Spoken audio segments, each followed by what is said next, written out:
them out of my home, but I would like to hear what Jonah is bringing to the table. So stage is yours, Jonah. Good luck with the presentation. All right, thank you, Alejandro.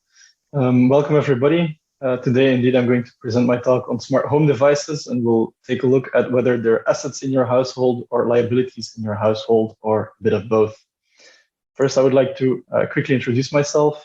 I am a consultant on the cybersecurity team of the consultancy company ENISA, located in Brussels, Belgium, where I use my technical background to solve more high-level and strategic problems for our clients.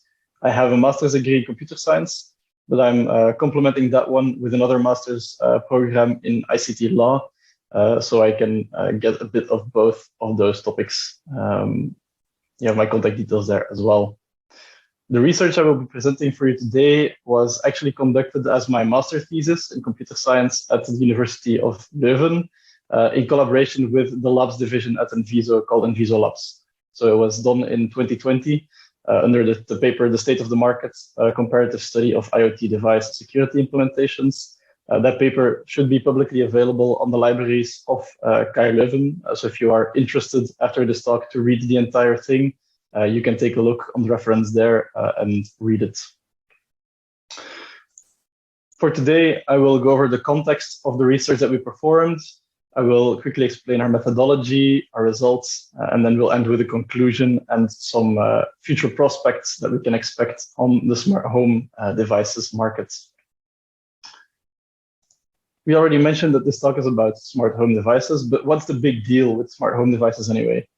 Well, I think at this point in time, the smart home environments market has boomed greatly. We see more and more households where at least one or two devices have become smart. Even those people who didn't really go out of their way to buy a smart device have a smart TV these days. And it's almost impossible to ban these items from your household entirely. If you look at the market forecasts of Zion Market Research, we see that over the coming years, that market is still expected to grow even further. And that's where we got a bit concerned, just like Alejandro already mentioned. Every week, or if not every day, we see news articles popping up on the internet, on all kinds of newspapers, where there are security or privacy concerns, or both, about these smart home devices. With people who are afraid of being spied on or a hacker taking them over. One of the trends that we've seen a while ago was not even very technical people going around more fancy neighborhoods, go to a house where the window is open and yell, "Alexa, open the front door." And in some cases that would work. So you would think that this market is quite heavily regulated, but that is actually not the case at the moment. There is, of course, the normal cybersecurity regulations and the regulations on cybercrime that are there, but there is no specific law at this point that will say a smart home device of a certain kind needs to adhere to certain requirements. For privacy, that is a different story, because, of course, we have quite some privacy regulations in place. We have the fundamental charters, which is the European Convention of Human Rights, that outlines the right to privacy. There's also the Charter of Fundamental Rights of the European Union that, again, confirms that right to privacy. And then in the European Union specifically, we also have the GDPR, the very well-known General Data Protection Regulation, as well as the e-Privacy Directive, which is currently being reviewed for a newer version to be more in line with that GDPR. So we have some regulation on privacy, but not on security. And that's what we were wondering. Do we need regulation on the security of these smart home devices? So we decided to do some tests. And to give you an idea what we tested, well, we bought a range of devices. These devices, they were chosen based on a few selection criteria to be as objective as possible. So we would take different devices with different kinds of popularity. The availability was very important on the European market, of course. We took devices from different price ranges and with differing levels of brand recognition. So as you can see on the schematic on the right, we had of all types of devices, smart device hubs, light bulbs, baby monitors, door locks, and so on, quite a few different devices. And if it was possible, we would always try to get two of the same kind from a different price range, from a different brand, so that we could compare the two. That was not always possible, but it was something that we had as a goal. And then when we had our devices, we needed to test them. So how did we define our tests? Well, there is no binding regulation that says how the security of these devices should be done, but there are some guidelines available.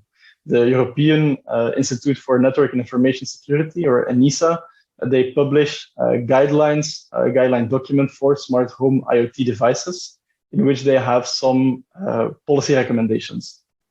And we took that document. You see a small fragment of that document on the slide with some markings on it. We took those policy recommendations and we would define a test case to comply with those policy recommendations. So one example test case from our set of tests was to verify that the encryption configurations that were used for the communications, that they are adequate. In that case, we are talking about TLS. We wanted to make sure that our tests covered a very wide area of aspects of security. So we made a deliberate choice not to go very in-depth, to not dig deep into each device, because we had in total 15 devices to test and a limited time to do so. So instead, we went for tests that were very repeatable, that we could use automated tooling for and standardized procedures, so that anyone else doing the same research with the same methodology would have the same conclusion. Then we also allocated a fixed time for each test, so that the testing could never take longer than an allocated time for each device. And as I already mentioned, we wanted to cover a very wide attack surface instead of a very specific, narrow one that we went deeper into. And that brings us to the methodology for security. We had a test setup that looked a bit like this. This is what we would call a typical household with smart devices in it. So on the slide here, we have the internet represented as a cloud, and your home router is connected to the internet for you, where you have your smart device. In this case, we chose a camera, and you have maybe your home laptop that's also connected to that same router. On the other hand, you also have a phone tower, a cell phone tower, that you connect to with your cell phone. And again, your cell phone is connected to the internet, where you can also access your device that way. For a test setup, we changed very little about that. We had the same type of setup, except we added a Raspberry Pi in the middle of the connection between the device and the router to act as a man in the middle to intercept the data traffic going through that connection. For those who are unfamiliar with the Raspberry Pi, it's a device that looks like this. It's in essence a small computer.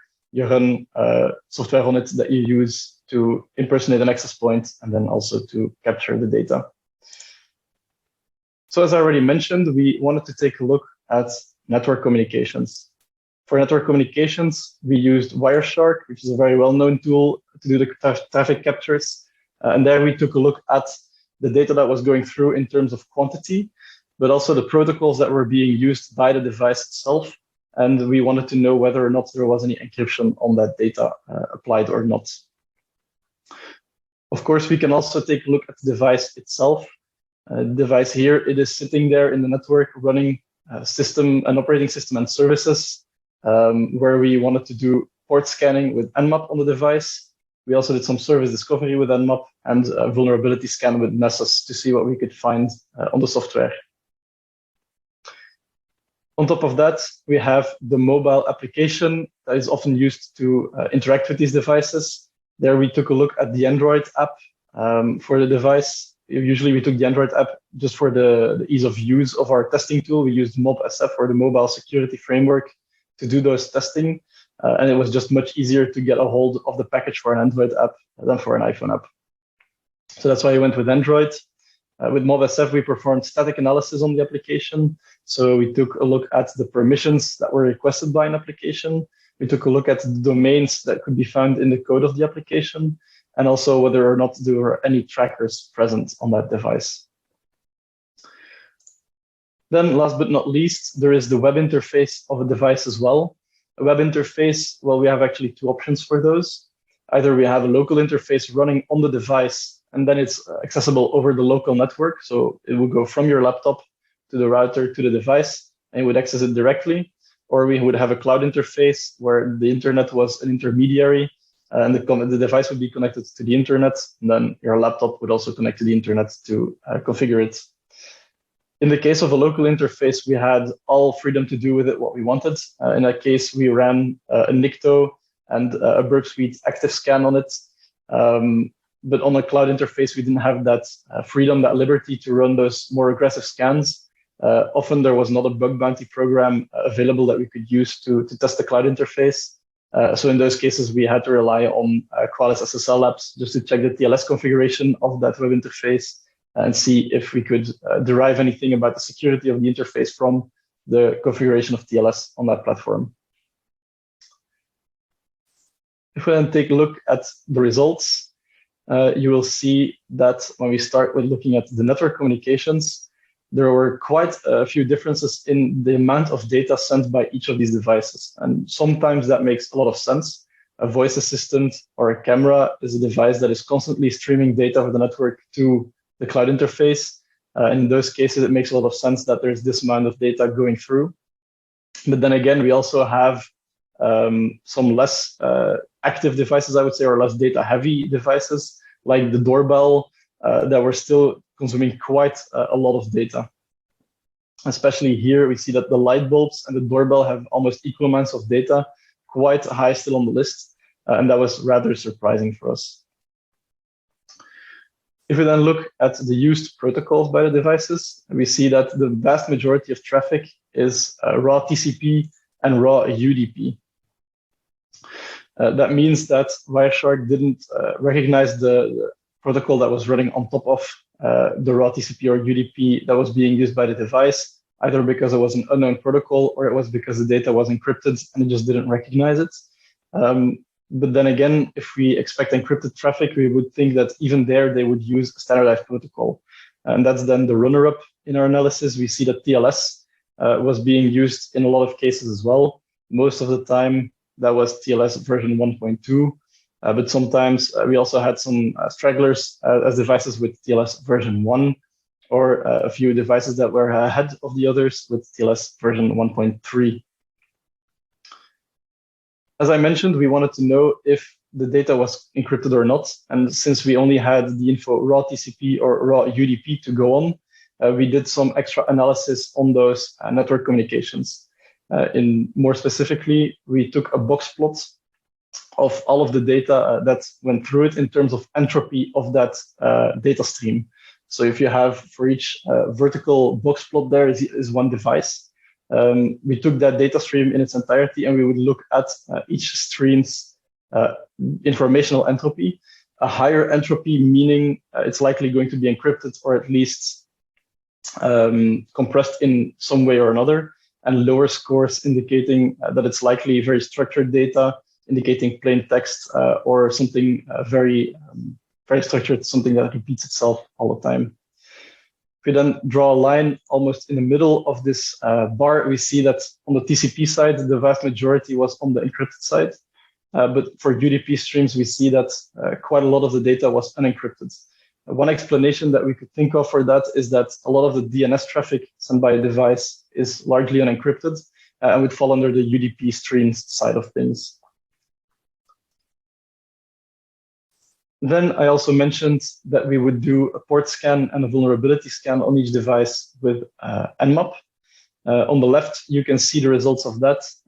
Nmap tried very hard to find out which services were running on the devices, but most of the time they would come up uncertain or as unknown. And on the right, we see the results of our Nessus scan, where the vast majority of the vulnerabilities that we found were not vulnerabilities at all. They just were informational findings, and in a very small amount of cases, we actually found some medium severity vulnerabilities. We pondered some time on what this could mean for us, but in fact, we came to the conclusion that it means that we can't really trust these tools to begin with. It doesn't mean that these vulnerabilities are not there. It just means that an automated tool is likely not going to be very useful to determine what kind of vulnerabilities are present on a device, just because it's using unknown protocols, custom protocols that are not recognized by these tools. So if you want to have a very good view on vulnerabilities there, you would have to do a manual search and pen test for them. Next in the line, we see mobile applications. In mobile applications, as I already mentioned, we took a look at trackers present in the device. And the vast majority there would be Google Firebase Analytics or Google Crashlytics. These are often used to analyze how an app is used and to make the experience better, or to find out why a crash occurred and then try to bug fix it. But then very closely followed by those two leaders, we have the very well-known advertising trackers that are also still present in these applications. That was rather surprising to us that we would find this many trackers in them, considering that if you buy a smart device, you already paid for it once. And then again, you seem to be paying with your data nevertheless when you install the application on your phone. These applications also get access to quite a lot of infrastructure or functionality of your device. In a lot of the cases, it will have to ask the user for a permission to do so. So in the Android case, we have two types of permissions that we define. We have dangerous permissions and normal permissions, as indicated on the slide. When a permission is marked as dangerous, according to Android, it's any type of permission that could have an impact on the data of the user, leak the data of the user, or send it over the internet. And sometimes it doesn't mean that the application permission, even if it's marked as dangerous, is not asked for a legitimate reason. For example, internet access would be qualified as a dangerous permission, even though obviously all of these apps need it to function properly. But in some cases, we still found that there were quite some surprising amount of application permissions requested by these apps. Most notably, we see that the smart device hubs and the voice assistant, they score very high on that. And in those cases, it might be defensible that they need access to your microphone or your camera or your location to provide certain functionality. But then if we look a bit lower on the list, we also see that an application for light bulbs requested those permissions as well, a very high amount. More notably, one light bulb asked for microphone permissions or camera permissions, and that's something that we didn't really expect to see on an application for that type of product. Then when we take a look at the web interfaces, for the local ones, we found some interesting results. There we saw that on the local web interfaces that we could access with Burp Suite, we either had very severe vulnerabilities or, again, nothing at all. Most of the vulnerabilities that came out of this were the clear text submission of passwords or just unencrypted communications in general. And that was the case on quite a few of these devices. Also, on the other side of them, that pendulum, we see that even if there are some very severe vulnerabilities found, all the other findings were largely informational, and we couldn't really derive anything from those either. So for those web interfaces, we think or we believe that it's likely that the manufacturer didn't feel like they needed to implement encryption or TLS on the local interface, because most of the time it's only used within the local network. But again, we would say that that's not always the case. We see so many devices just exposed on the internet over, for example, web engines like Shodan, where we think that there is really no excuse not to be using HTTPS on those devices, even if it's a local interface. Then we arrive at the privacy. And there we tested two main things. First one is under the GDPR data subject access requests, or very simply put, your right as a consumer to ask the manufacturer of a device who is processing your data to have a copy of that data and also to remove it. And then on the other hand, we tested the privacy policy for each of these devices. So for a data subject access request, we would send a very simple request to ask all of our data. And we would ask some additional questions on top of that about the data processing. We would then check how easy it was to file that subject access request, how complete the answer from the manufacturer was, and how complete the returned data of that manufacturer was. When we took a look at the privacy policy, there we took a look at the accessibility of the policy, how easy it was to find it. We took a look at the up-to-dateness of that policy, the last time it was updated, to see if the data in that policy was still accurate, and also to see if it was complete. Under the GDPR, there are a few articles that very concretely specify which information should be in a privacy policy or otherwise communicated to the data subject, and we would check those policies to see if all the information was present. Then if we take a look at the results on the privacy front, we see that it was quite often very difficult to find the contact details of a manufacturer. In a lot of the cases, we saw that there was a privacy policy quite easily accessible on the website, but then it was for the wrong region, or it was completely outdated and they referred to a new one that was much more difficult to find. In some other cases, they only had the scope of their website in the privacy policy and their product was not in scope of it. So it turned out to be quite difficult to find a definitive policy. And then even if we did find the policy, it didn't always have the contact details. So we needed to know how to file our access request, of course. And then we would email either their privacy department or their DPO. In some cases, we couldn't find these details at all. And then we just emailed to their info address on the website. But in most of the cases, after some finding, we then ended up having a contact person. If we then look at how many of these manufacturers replied to our request, we see that about 1/3 of these manufacturers, even though they had plenty of time, multiple months to reply to our request, they never replied to us. And then even if we look at the ones that did reply, we see that in most of the cases, they would not give a very complete answer to questions or not even at all. Some of these manufacturers would just dump all of the data on top of you in a CSV format and not answer your questions anymore. Others would try to answer your questions or just refer to the privacy policy, but in almost none of the cases, they were satisfactory or fully complete in their reply. Only in a very small amount of cases did we get a full email with replies. I already mentioned that most of the time they would just dump a CSV file on you with all of your data. But even if we look at the completeness of that data, we see that in most of the cases, it was very, very dissatisfactory. Most of these companies would just give you back the data that you gave them in the first place, which is a good first step. But of course, you also expect them to give you all of the data that they derived from you, that they gathered on you over the time frame that you've been using their device. And that was quite often either very underrepresented or just not present in the data that they gave you back. Even if we would ask for it specifically, either we would not get a reply anymore, or they would just say that they didn't have it, which we obviously cannot prove that they don't have it, but we can suspect that they do. If we take a look at the privacy policies, I already mentioned that it was often quite difficult to find the policy in the first place. But on top of that, when we did find one, we checked those articles in GDPR for each of these requirements to see what was present in the policy or not. If you want to read this table, so we have every device on the column here, and then we have the requirements listed up here. So for alarm 1, we can see that quite a lot of the requirements were met. Some of them were not. And the tilde sign in orange here means that it was either implied or it was probably not necessary.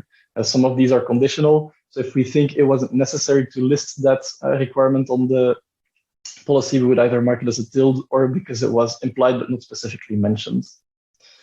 There are two things that we can get out of this table. The first one is that for alarm 2, there was nothing at all in the policy that should have been there. And for the voice assistant, almost all of the elements that need to be covered were present in the policy. So we see a large gap in maturity between these two. Some of them scored very well and others scored very poorly. And there was not really a middle ground. It was either one or the other. Of course, we can also check on which of these requirements scored the best and which of these requirements scored the worst. And if we take a look at which of the GDPR requirements were largely not present in policies, even though we thought they should have been, we see that for Article 13.1 GDPR, there is the requirement there, it's paragraph D, where the processing is based on point F of Article 6. The legitimate interests pursued by the controller or by a third party need to be present in the privacy policy. So what that means is that if your controller, your data controller says they process your data based on their own legitimate interests, they need to tell you what these legitimate interests are. And quite often we saw that a manufacturer would just say, we process your data based on legitimate interest, but they wouldn't list which legitimate interest that would be. Or they would stay very, very vague, and then we would disqualify it as a good answer. Then if we take a look at Article 13.2 GDPR, we also have two other requirements, more likely here E and F. The requirement E is whether the provision of personal data is a statutory or contractual requirement. In other words, if it's required to give your personal data to them, either to do so under law or under a contract that you have with them, and also if it is necessary to enter into that contract with them. That was something that was quite often implied. They would just imply that, yes, you need to give them your data if you want to use their product, but it was never explicitly in the policy, just in one case. Then we also have Article 13.2, paragraph F of GDPR, where the existence of automated decision-making needs to be told to you, including profiling, if they do it. And there, many of them never mentioned automated decision-making at all. They didn't say whether or not they did it. It was just not present in the policy whatsoever. So what can we learn from all of this? Well, for security, we have three conclusions. The first one is that it's quite a hit or miss with these devices. We see that very few security measures are taken on some of these devices, as opposed to others who have a very solid security implementation, and that there's really no middle ground. Usually when security is considered for a device, it's considered across the board, and otherwise it's also just not a concern for a manufacturer, then you will see no security anywhere on the device. As a second point, we had a lot of assessment difficulties. As I already mentioned, a lot of these devices use non-standard technologies. They use non-conventional cryptography, and there's quite often no proper documentation about them on the internet, or at least not publicly available. So it's very difficult to find out how to assess the security on one of these devices. Quite often they used security by obscurity, and that's something that we would always be against as the only security measure, especially. In this case, we don't have a good way of finding out which devices are secure and which ones are not. So what can you as a consumer look out for when you're in the store wanting to buy a device? Well, we would recommend to go for a known brand that has a reputation to defend. And we see two types of devices on the market. We have devices that don't have a very well-known brand, that move on to a new technology really quickly, that maybe today is making smart IP cameras, and tomorrow they'll be making smart doorbells, and in a few months later, they'll be making baby monitors. And there, they really don't care about the security of their past products, because their name is just not attached to it. If you go for a known brand that has that reputation to work for, you at least know that if a security vulnerability, a high-profile one, is found in their device, that they will work on fixing it towards the future. As a second point, we recommend that you look at the transparency about security before your purchase. If you can find on their website a notice about security, or even the entire manual, and it has a section on security of the device outlined, that's already a very good sign, because it shows that at least security was given some thought when they were making the device. And that means that you as a consumer also have some options to improve the security of the device. Then, as a last point, we see that automatic updates are very important, not just in general, but especially for these devices, because many people buy a smart camera, a smart TV, and so on, and they put it on the network, and as long as it keeps working, they never update it.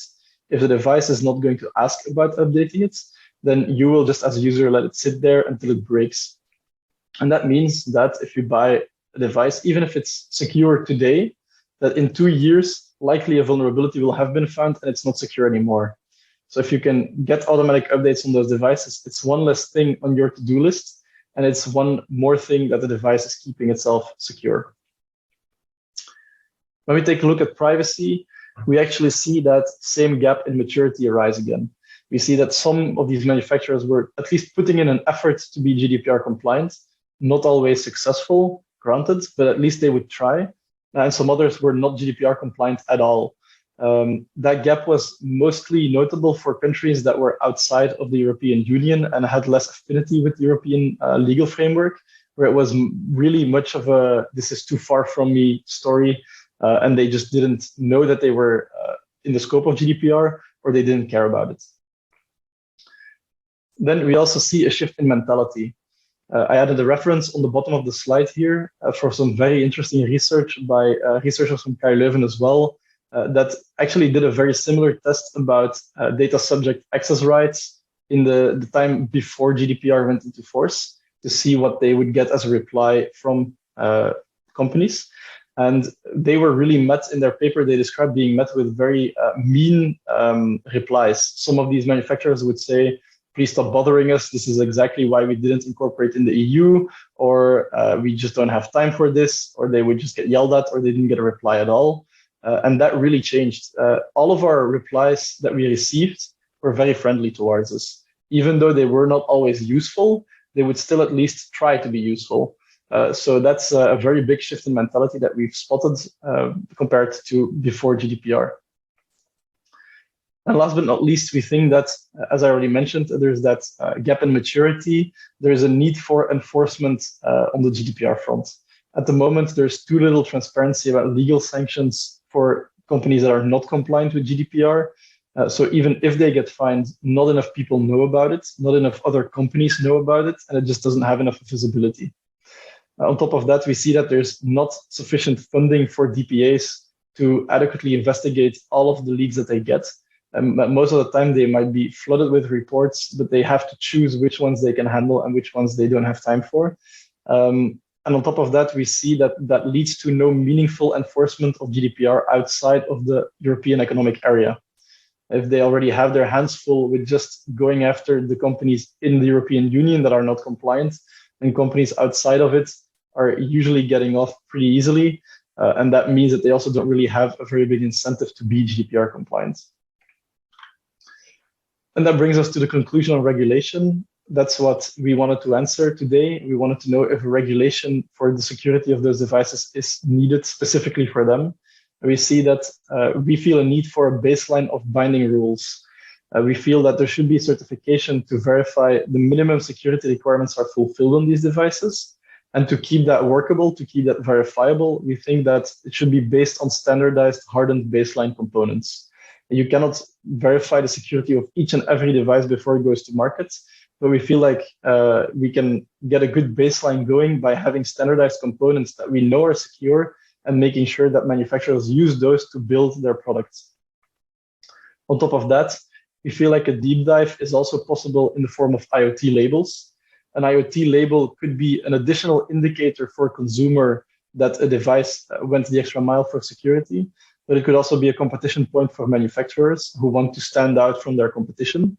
And that's also not a strange concept. Those labels have existed in many sectors now, so we don't see a reason why it wouldn't be available for IoT devices as well.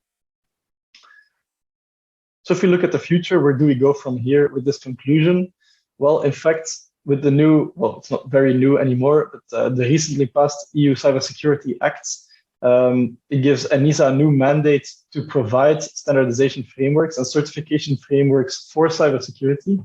Some time ago, they released just one of those, the EUCC, as a candidate scheme for that certification. And in that candidate scheme, they make a reference to a demo label that you can see here on the slide that you could put on ICT products to recognize it in the European Union as a secure device. So this is also something that we applaud, of course. And last but not least, we see an evolution in the landscape, in the regulatory landscape, where usually the regulatory landscape was very focused on critical infrastructure, on too big to fail infrastructure in IT. We see now that there are more and more regulations also applying to the smaller companies, the smaller products, such as those smart home devices. As I mentioned, this research was done quite some time ago, so we might think if it's still relevant today. And for that, I have a slide of a very recent news article here in Belgium. I'll translate the title for you. It says, "Watch out for cheap smart devices. They are as leaky as a sieve." And that is an article that was aired after research from KU Leuven and from a very large consumer organization, where they did very similar research. They also took those smart devices, a list of 16 of them, tested the security, and they came to very, very similar conclusions. And this is an article from a few weeks ago, so it learns us, or it teaches us that nothing really has changed so far. So I would like to leave you with one last slide, in this case, a quote from Stéphane Lapeau. the Internet of Things devoid of comprehensive security management is tantamount to the Internet of Threats. And that's what I believe as well after doing this research. If you want to get these smart devices, get them by all means, but make sure that you secure them as well. Otherwise, you're just inviting nefarious people to break into your household. Thank you. Bravo, Jonah. That was an incredible presentation. You got me thinking from there. So I really like the way that you test privacy, the devices, right? The way that you were testing, the data set, right? So kudos, that was an incredible job. I really enjoyed, your presentation. Thank you. So, Pablo, I'm not sure if we got any questions. If not, I got one. We don't have yet any questions from nor for the Slacks, nor here in the Zoom. But you can go on. I also have a couple of questions myself because I also found really interesting the topic. So, Jonah, when you were talking about the doorbell, right? So you got me curious there. Do you know the reasons why the doorbell was sending so much traffic to the internet? The doorbell, it had one excuse, although it's not a very solid one. So it was a video doorbell, and it would activate on movement. So there might have been some movement in the room that we used to test it, although we tested it over a 24-hour idle period. So it was sitting in the corner of a room, nothing was moving there.